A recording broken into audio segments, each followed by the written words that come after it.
You know, I went through how the conscious mind works, how the subconscious, and how the body is an expression of the mind.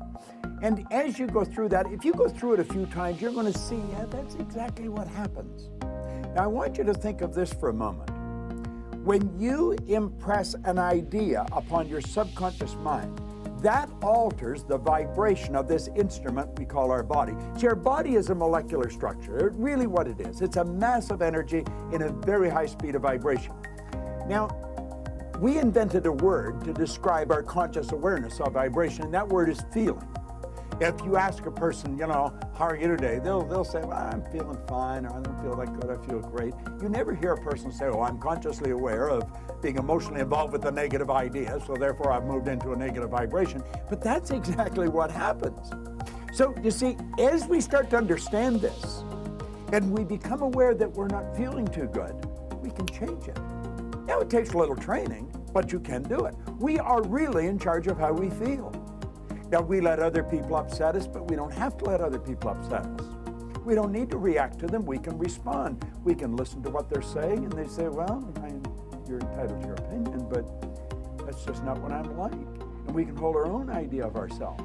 You see, it's important that we grasp how the mind works and that we understand the relationship of the body to the mind and the mind to the body. Now, it's our results that we want to change. Now, our results could be in our physical body. It may want to cast off a few pounds. You may want to put on a couple of pounds. You may want to have a little higher energy.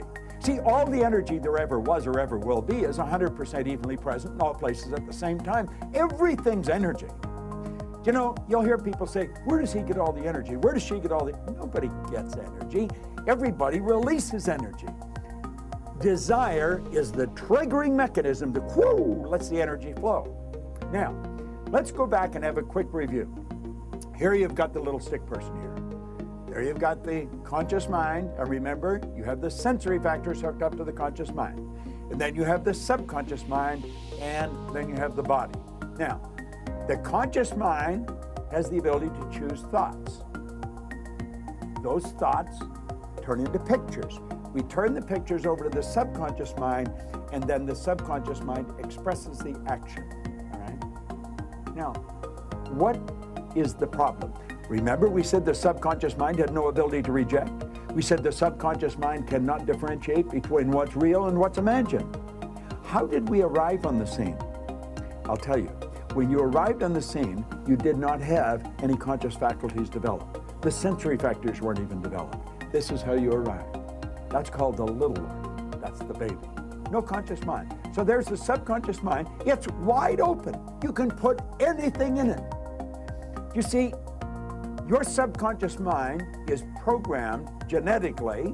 That's why we look like our relatives. It's built right into the genes at birth. But then we're programmed environmentally. Carl Mendinger from the Mendinger Foundation in Topeka one time said, environment is more important than heredity. Why do you think you speak the language you speak? You speak that language because you were surrounded by people that speak that language in your little life. And the language just went right into the subconscious mind. If you grew up in a home that was bilingual, you learned both languages.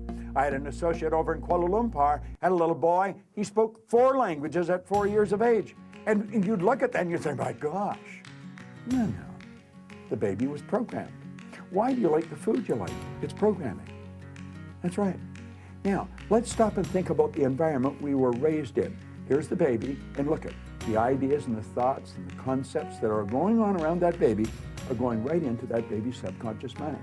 Now, through repetition, over and over and over again, and remember, the baby's getting it all day, every day, all week, every week, all month, every month, all year, and this goes on for 4 or 5 years.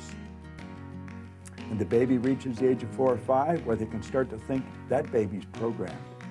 That baby is programmed to think like the people it has been surrounded by. If the people that surrounded that baby had gone right through school, the baby will probably grow up and go right through school. If the people that were surrounding that baby always lived in hard times, never had any money, always in debt, that's probably how that baby's going to grow up. Well, this is bizarre, but this is how it happens. It's how it happens for me. I was raised during a depression. We didn't have any money. There was always talk about no money. you should be satisfied with what you've got. Well, that's not true. You should never be satisfied with what you've got. You should be happy with what you've got. Dissatisfaction is actually a creative state. So here we have now a baby that has been programmed. Now, let's take and think for a moment. What happens when that baby starts to think for itself? Now think of this. The paradigm controls the vibration. The vibration controls the action which produces the result. Now here we go. Here you got the baby with the paradigm, and the conscious faculties have developed. They have the ability to think. There's a power flowing into them. What are they going to think? They're going to think thoughts that are in harmony with that paradigm. That's right. We've been raised to believe you go to work to earn money. Do you know that working is the very worst way to earn money? That's right. You should go to work for satisfaction, not for money. You provide service for money. You can earn money while you're sleeping. In fact, we have programs where we teach people to actually earn more money while they're sleeping than they'll ever need to use while they're awake. You say, well, that's a pipe dream. No. That's a paradigm that causes you to think that's a pipe dream. There's people doing that are nowhere near as bright as you. But here we are now. We've got the person. They've been programmed in their little life genetically and environmentally. That paradigm is nothing but a multitude of habits. A habit is an idea that's been programmed into the subconscious mind over and over and over again. Now, the paradigm is literally controlling the behavior.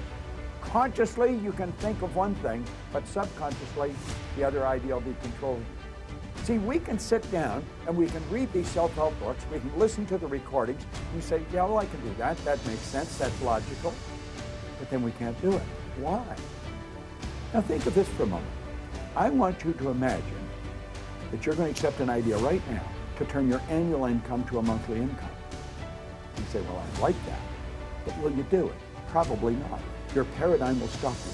So your paradigm literally controls the results. Now, let's think of how the paradigm was formed. The paradigm was formed through repetition. The ideas being planted in your subconscious mind. Now understand, your paradigm dictates your logic. Your paradigm controls how you utilize your time. Your paradigm controls your perception of situations. Your paradigm controls your effectiveness. Your paradigm controls the amount of money you earn. If you want to change your life, you must change your paradigm. You see, to most people, it's illogical that they could take and turn their annual income to a monthly income. But if you follow our teachings, we'll show you exactly how to do that. We'll show you how to accomplish anything you want to accomplish, because what we're focused on is showing you how to change the paradigm. When the paradigm's changed, your life changes. It's a beautiful concept. It's an absolutely phenomenal concept. Now you know why you're getting the results you're getting. It has nothing to do with your intellect. Your intellect, you can figure out how to do things. That doesn't mean you're going to do it. You'll hear people say, I believe that, but their behavior would indicate they've never even heard of it. Why? We believe something on a conscious level. On a subconscious level, the paradigm believes something else. There's a word called praxis. Praxis is the integration of belief with behavior. We've got to take the beliefs that we have consciously, that we determine by thinking, and plant them in the place of the old belief. See, I used to believe that I couldn't do anything better than I was doing. I felt fortunate that I was on the right path. The idea of building a company that operated all around the world, furthest thing from my mind. But you know something? As I changed my paradigm, the whole world changed. That's what we do. That's what it's all about. You've got to change your paradigm if you want to change your life. Now, you can study all you want. If you don't gain an understanding how to alter that program, and that's what the paradigm is, it's a program. It's a multitude of concepts that are fixed in your subconscious mind that literally control your behavior. It's a beautiful concept to understand. It's a terrible if you don't understand it, because it literally controls your life. Why do you think most people go right through their life and keep getting the same results year after year after year? Well, it's just the way it is. We should be taught this in school, but we're not. How was the paradigm formed? Through the repetition of information. How's the paradigm changed? Repetition of information. Now let's suppose you're having a difficult time with money. You find that you've got more going out than coming in. You've got to change your concept about money. How do you do that? Through the repetition of an idea. That's where affirmation comes in. I'll give you one I've been using for years. I am so happy and grateful now that money comes to me in increasing quantities through multiple sources on a continuous basis. I am so happy and grateful now that money comes to me in increasing quantities through multiple sources on a continuous basis. You don't just say that once or twice. You've got to repeat that maybe 1,000 times a day, every day for maybe 90 days, and you'll start to change your whole concept about money. Wealthy people all have multiple sources of income. Now, I'm going to tell you what happened to me. I drove around with a battery-operated record player and a long-playing record, and I played it over and over again every day for probably a couple of years.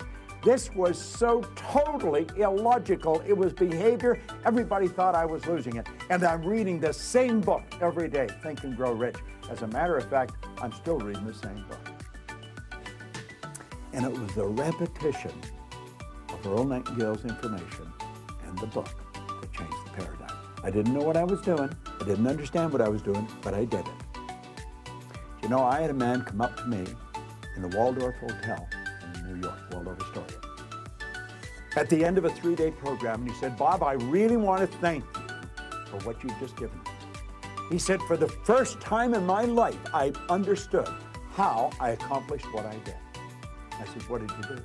He said, "I won the gold medal in the decathlon in the Olympics in Melbourne, Australia in 1957.